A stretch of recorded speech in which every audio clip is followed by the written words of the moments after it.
Hi, I'm Lee Yoder, founder and CEO of Threefold Real Estate Investing, and I'm putting together this educational video series for people who are thinking about getting started in real estate investing, but they don't feel like they know where to start or how to start. So the first thing I want to talk about is active versus passive investing, because when most people think about investing, they're really only considering active investing. They don't really know that there's a whole nother way to invest in real estate, which is through passive investing. So when they think about investing in real estate, they're thinking about tenants, toilets, and termites, which is what scares a lot of people away. That's good that you're thinking about that if you're considering whether or not you want to be active, because if you are going to be an active real estate investor, you are going to deal with tenants, toilets, and termites. Even if you have a property management company, you're still going to get the calls from them asking you what you want to do. You're still going to have to make decisions. But a lot of people invest in real estate and don't have anything to do with tenants, toilets, or termites because they invest passively.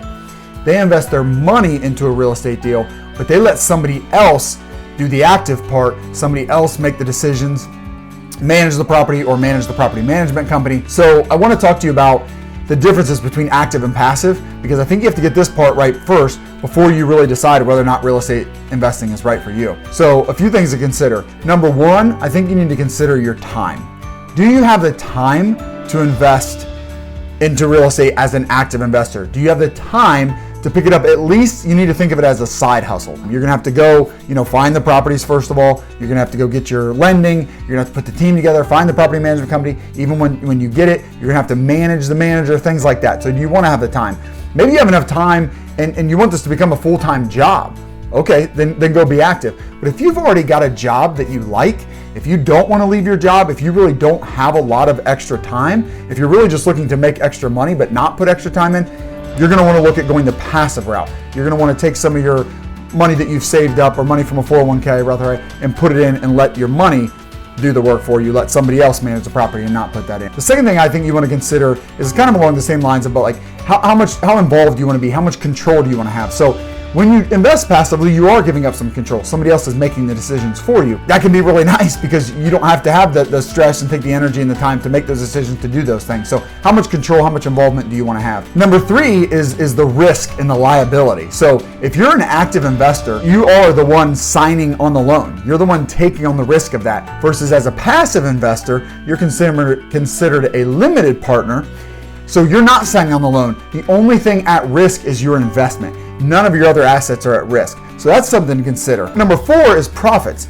Sure, if you're active, if you do the work, you're likely to make more profit.